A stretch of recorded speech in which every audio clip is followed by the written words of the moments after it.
आपका कोई भी सवाल है तो आप लोग दिल खोल के पूछ सकते हैं। अच्छा सवाल भी आधा जवाब होता है। डॉक्टर हमजा की एक बात कि जितना हम जिम के ऊपर डिपेंडेंट हो जाएंगे उतना लाइफ में इंडिपेंडेंट हो जाएंगे।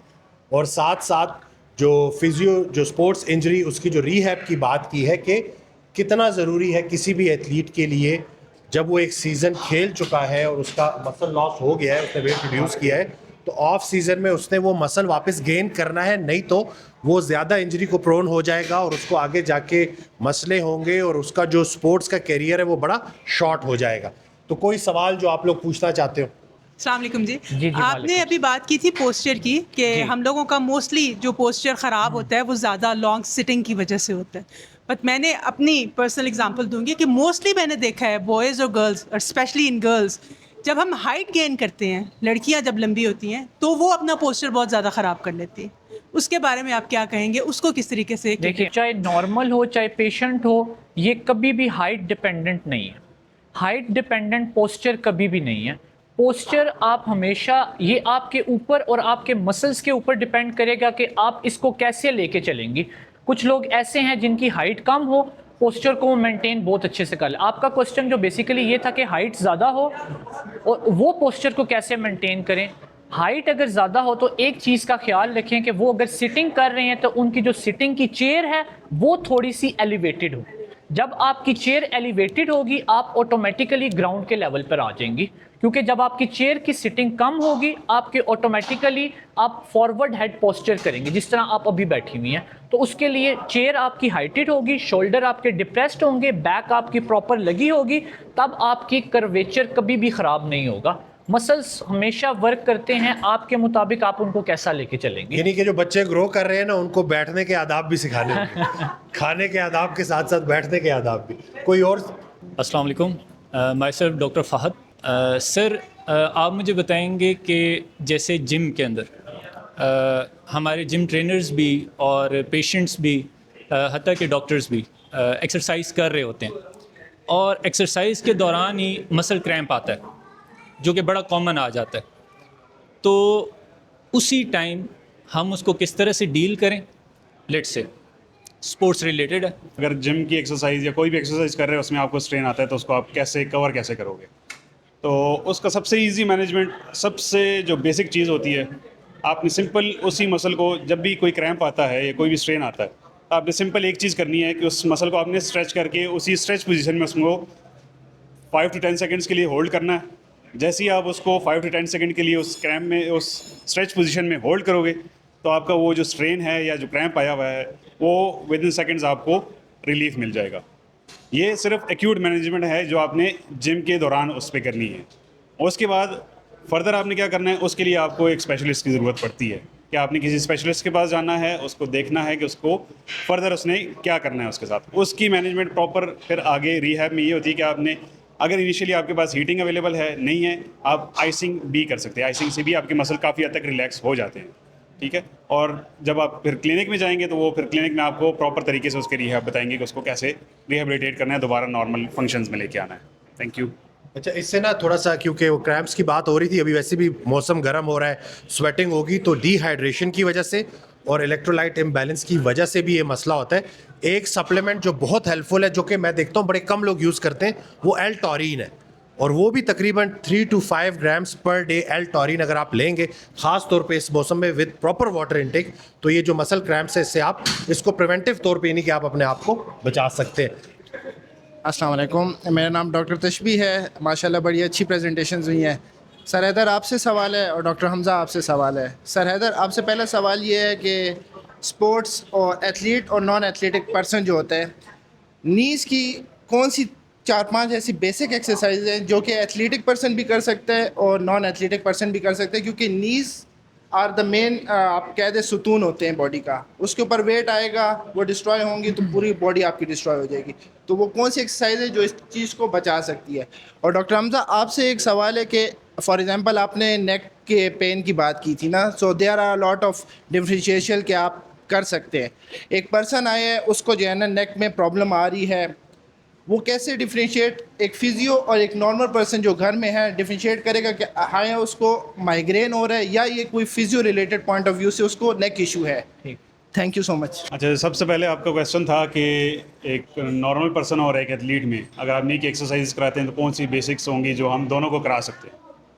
तो सबसे मेन चीज़ जो बेसिक एक्सरसाइज है जो हर कोई कराता है वो आइसोमेट्रिक एक्सरसाइज होती हैं, जो कि पेन फ्री होती हैं। किसी भी पेशेंट को आप आइसोमेट्रिक्स पे जब भी डालते हैं आइसोमेट्रिक एक्सरसाइज पे, तो उसमें ना कोई एथलीट को भी पेन नहीं होगा और कोई नॉर्मल पेशेंट आता है उसको भी पेन नहीं होता।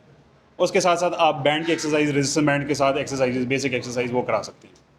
इसके अलावा अगर आप उन दोनों को जिम में लेके आएँ तो जिम में कौन सी एक्सरसाइज करा सकते हैं। जिम में आप सिंपल सीटेड लेग एक्सटेंशन और सीटेड हैमस्ट्रिंग कर्ल, ये एक ऐसी एक्सरसाइज है कि जो आप बिल्कुल लाइट वेट के साथ अगर दोनों को आप कराएंगे तो ना एक एथलीट को पेन आएगा और ना एक नॉर्मल जो पेशेंट है उसको पेन आएगा इन दोनों एक्सरसाइज में। तो ये बेसिक 2 से 3 एक्सरसाइज थी जो आप दोनों को करा सकते हैं और जिसमें आपको किसी भी एक्सरसाइज में किसी भी पेशेंट को, जो एथलीट है और जो नॉर्मल है, दोनों को पेन नहीं आएगा। Thank you.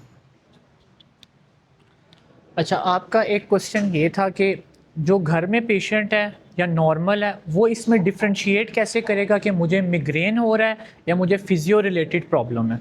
देखिए, सबसे पहली तो चीज़ ये है कि आपने पेशेंट्स देखे होंगे, उसमें एक चीज़ लिखी हुई आती है C4 C5 डिस्क बल्जिस और स्टीनोसिस।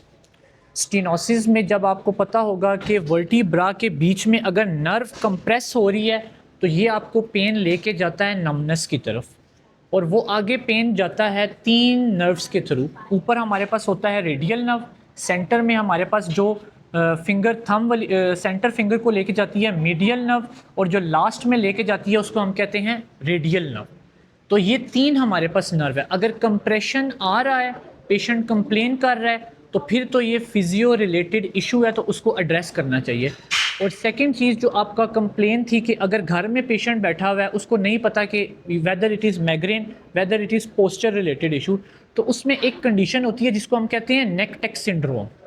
नेक टेक सिंड्रोम बेसिकली उस कंडीशन को कहते हैं, ये हमारे पास मोस्टली सेडेंट्री लाइफस्टाइल की वजह से आती है। मोस्टली पेशेंट हमारे पास घर में, जो पेशेंट ना भी हो, वो घर में बैठ रहा है, मोबाइल यूज़ कर रहा है तो उसका हेड फॉरवर्ड है, लेट के यूज़ कर रहा है, सुपाइन की पोजीशन ठीक नहीं है, जिसकी वजह से उसके मसल्स कंप्रोमाइज़ स्टार्ट हो रहे हैं।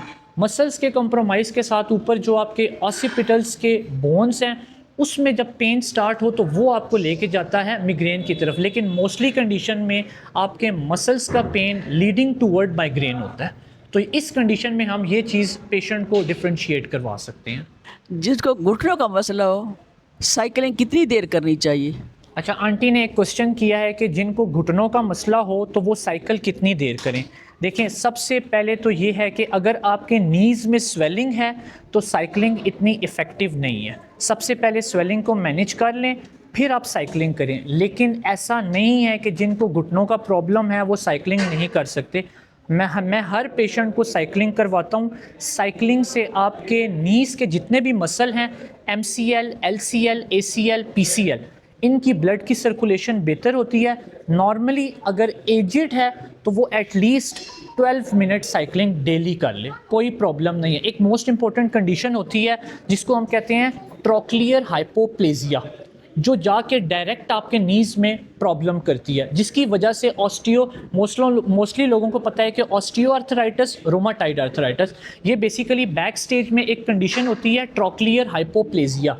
ये आपके जो जॉइंट होता है उसकी पेटेला की टेंडन की इन्फ्लेमेशन की वजह से आपको नीज़ के प्रॉब्लम आते हैं, फिर गैप रिड्यूस हो जाता है, कार्टिलेज डैमेज हो जाता है, जो मोस्टली लोग कहते हैं। हमने तो उसको भी रिवर्स किया, लेकिन आप नॉर्मली एक्सरसाइज उसको कर सकते हैं। जो हेल्दी है आप एटलीस्ट 15 से 20 मिनट आराम से कर सकते हैं।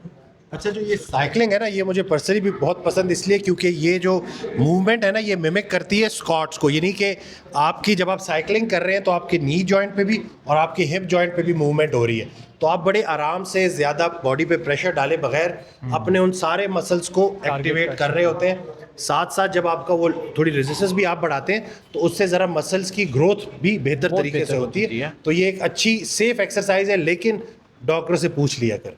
अस्सलाम वालेकुम सर, मेरा नाम, मैं 11 इयर्स की हूँ। मेरी हाइट नहीं बढ़ रही, मैं इसके लिए क्या करूँ? इन्होंने कहा कि मेरी हाइट नहीं बढ़ रही। आप जितनी मर्जी लंबी हो जाए, आपको अपनी से लंबी लड़कियां नजर आएंगी। आप जितनी मर्जी छोटी हो जाए, आपको अपनी से छोटी लड़कियां भी नजर आएंगी। खुश नसीब वो है जो अपने नसीब पर खुश है। लेकिन ग्रोइंग एज है, रिसर्च बेस्ड बात करूंगा, न्यूट्रिशन अच्छी रखें, प्रोटीन को प्रायोरिटाइज करें। मसल ट्रेनिंग हाइट नहीं रोकती, ये बहुत गलत मिसकॉन्सेप्शन था। जॉन हॉपकिंस का मेटा एनालिसिस है पीडियाट्रिशियन का, इसके ऊपर मैं बात कर चुका हूँ कि अगर सुपरविजन में मसल ट्रेनिंग कराई जाए तो ग्रोथ और बढ़ती है। तो अभी तो कोई उम्र नहीं है, अभी इंशाल्लाह आपने बड़ा ग्रो करना है अल्लाह के हुक्म से। ठीक हो गया, सलामत रहे। आपको इस पे ऐड करना चाहिए। देखिए डॉक्टर वसीम ने एक जो बात की है ना, वैसे नेचुरली रिसर्च बेस ही है कि आपकी ना एज के साथ साथ मसल्स की ग्रो होती है, लेकिन एक स्पेसिफिक एज के साथ। मोस्टली लोग इसको 18 काउंट करते हैं, लेकिन आप स्ट्रेंथ ट्रेनिंग कभी भी आपकी हाइट नहीं रोकती। स्ट्रेंथ ट्रेनिंग से आपकी हाइट लंबी होगी। आप एक्सरसाइज फोकस करें, अपने डाइट को अच्छा रखें, तो फिर आपकी हाइट भी इंशाल्लाह बेहतर होगी। चले ठीक है जी, चले थैंक यू, बहुत शुक्रिया एक दफ़ा फिर आने के लिए, और इंशाल्लाह हम ये इस तरह के इवेंट्स रखते रहेंगे, वर्कशॉप्स होती रहेंगी। Thank you so much once again.